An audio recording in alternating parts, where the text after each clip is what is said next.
Welcome to the Cutting Onions Podcast with Bobby Shaw, episode number 7. In today's podcast, I speak with owner, consultant, founder, and restaurant expert, Paul Tran.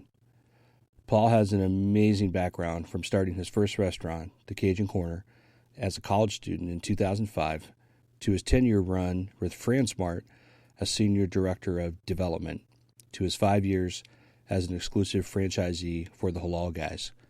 Paul is truly making the magic happen. Over the last 2.5 years, Paul has been working with owners and investors, creating opportunities and value on both sides of the transaction, and using his startup expertise to help brands achieve growth. I really enjoyed the conversation with Paul and hope you will as well. His energy, enthusiasm, and passion are infectious. Without further ado, here's my conversation with Paul Tran. See you on the other side.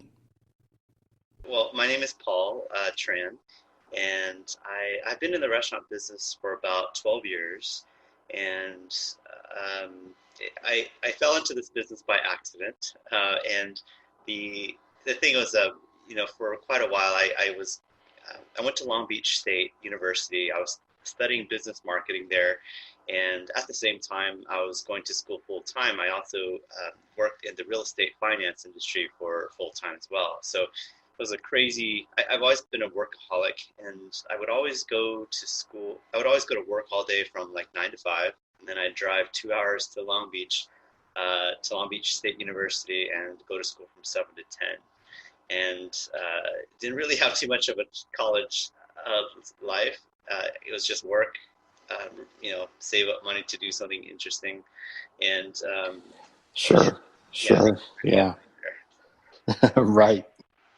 And that was during, the crazy height of the mortgage industry, right? Like everybody was kind of jumping in, making money, and you didn't really have to have any like sales skills. You just needed to pick up the phone and take orders. But I pretty much made some good money there. And there was right about the time there was this concept, this new restaurant chain that started opening around my neighborhood of Orange County called the Boiling Crab. And they, have you heard of them, Bobby? I have not heard of the Boiling Crab. That is new to me. No. Oh, okay, so look them up. They've become a viral thing now. But they served Louisiana-style Cajun crawfish, and they would cook it in these crawfish boils, and they would actually, when you order by the pound, and when they come to your table to serve it, they would dump it on the table, and you would just put on your gloves, put on a bib. You would just use your hands to crack these things up, and you'd usually come in a large group and you just enjoy it together. It's kind of like that Southern hospitality, do everything as a family. That's very cool. That's very, very cool. Yeah, and there was no one else that did anything like it in California. I mean, it was common in the South, but not so much here in California. And so I saw an opportunity, and I was like, I have good money. I'm young. I could do some reckless, stupid decision making right now and still recover from it. But I don't know how to make the food. And I had a really good friend that I grew up with since 3rd grade. He's not a chef by trade, but he was just a really good, just intuitively, naturally talented chef. Right. I took him there to eat the food, and he's like, well, I could replicate this, or I could make it better. I could make it different. And I said, well, if I gave you the money, would you put your money where your mouth is? And he said, yeah. So we ended up, that's pretty much how we got into business and how I got into the restaurant business. It was at our competitor's table, just finishing their meal. And probably about 6 to 8 months later, after testing a bunch of recipes, getting crawfish shipped directly from Louisiana, we probably had 20 to 30, mistakes and iterations. And we also were looking for real estate. And we built the restaurant ourselves when we found the right site. We found a site right in the heat of the Little Saigon area, which is like a huge Asian foodie area. Yep. Where people congregate to eat. And so, we opened up, and perfect classic case of ignorance, pure ignorance. Right when we were ready to order our crawfish, the crawfish suppliers in Louisiana said,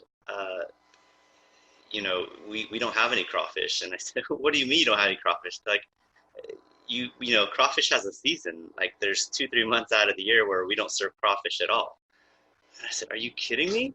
Like I didn't even know that. I didn't know the basic rule of crawfish. I just saw an opportunity and tried to go for it. So we actually opened right in the middle of like the dead season where nobody. I didn't realize this later, but boiling crab also, they close for 2 months out of the year because of this, and I didn't even know that. So what did you serve? So Nope. what did that look like? We ended up realizing that there's other food that we can use the same recipe for, and we ended up doing it for crab and for shrimp and for clams. And what's crazy is that it's that thing where, Chick-fil-A, how they say sales at Chick-fil-A on Mondays are much higher because people are craving it on Sundays when they can't have it. Oh, yeah. So it was that accidental principle there where everybody loved boiling crab and they could not have it. And so their palate was unsatiated, right? And so we decided to just open anyway because we were paying rent and we just didn't know what else to do, and we were losing a lot of money in rent and other costs and stuff. So we just decided to open without crawfish, our main event. And it turned out so well because everybody who was craving boiling crab, they had to at least get their taste palette or the recipe or the spice taken care of within them. And so they crowded to our stores, and we pretty much took all their customers for about two months, and we were able to get a captive audience for that 2 months before boiling crab opened. So we had a chance to showcase ourselves without any competition for a little bit, and that worked out so well accidentally.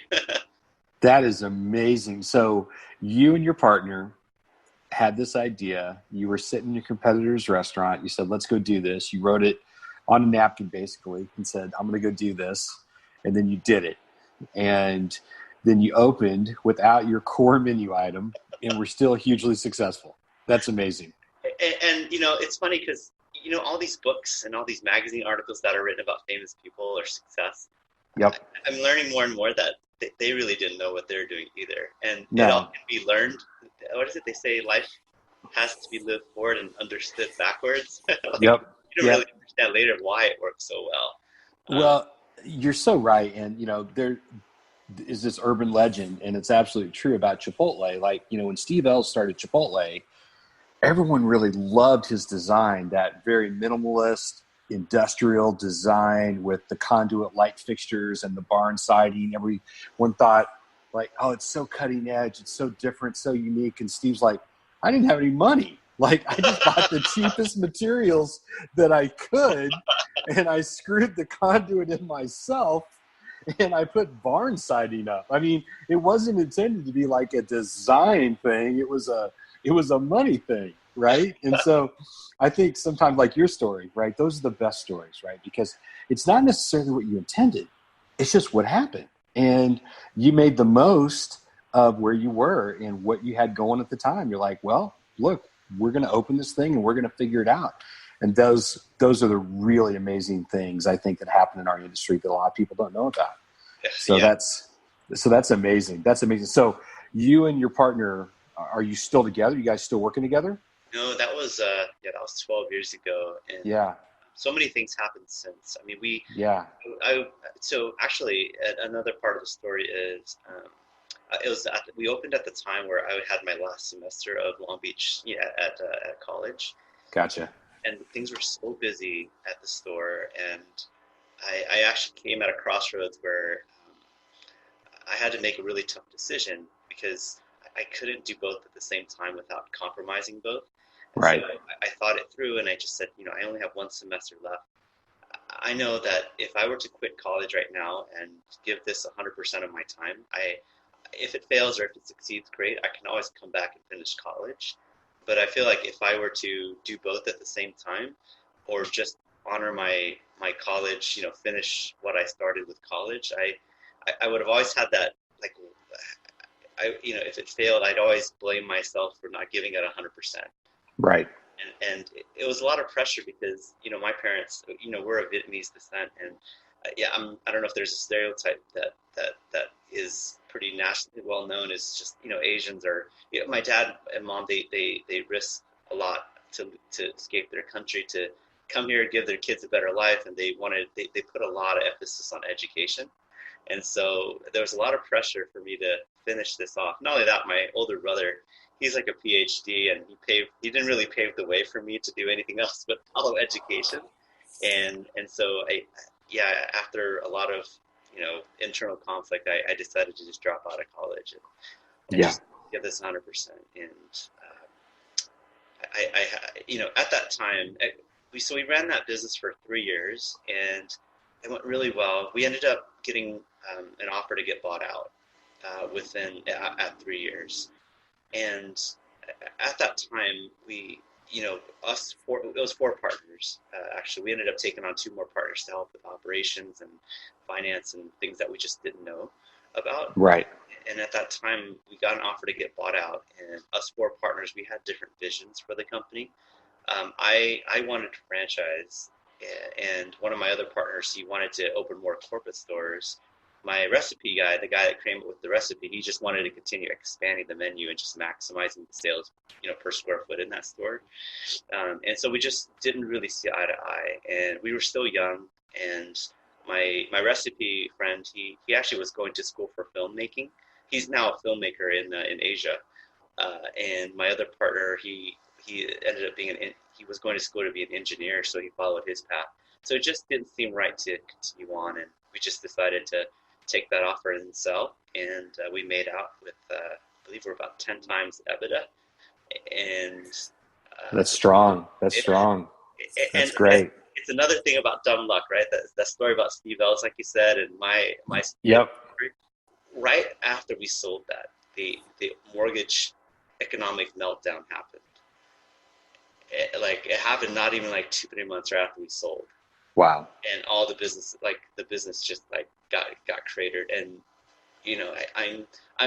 my heart goes out to the person who bought it. But I mean, we had a really blessed streak where we got out before probably we wouldn't have been able to get out. Right. It all worked out, and not because we're smart, but it's just pure dumb luck. No, I think that's fantastic. And I was going to actually share one thing with you, and I can edit this out too, if, it doesn't seem to fit. But when you mentioned about, your family and look, I mean, I was a GM for a long time, and I was a GM at McDonald's. And so at the time in Kansas City, there was a very, very large Vietnamese population. And I had this amazing family that worked for me. And oddly enough, they were the Tran family. It was Lee, L-Y, Hugh, and Tao. And they were some of my favorites. They just, I mean, they were amazing. And in fact, I just came across this the other day, and I will definitely edit this out, but I just wanted you to know it because it just shows the impact I think that as, leaders we can have on people's lives. But I knew that Tao was going to medical school. He was going to UMKC, which is a college, in Kansas City, and they have a pretty strong medical program. And so he was going to school, and he was working 40 hours a week for me, as was his brother and his dad. And so when he graduated a couple years later, it's been years ago, but I still kept the letter. He sent me a letter. He sent me a card, actually, that, he wanted to thank me for allowing him the opportunity to work. And I was just like, oh, no.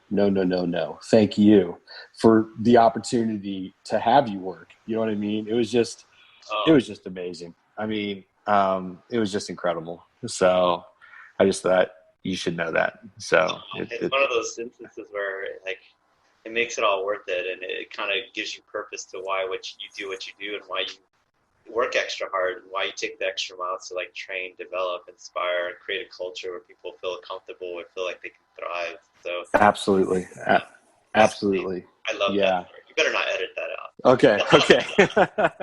That's such a jewel right there. People aren't willing to take the extra investment, especially when most people know that labor is the most expensive part of the business. Yep. They see it as a cost versus an investment. Sure. There you go. It's clearly an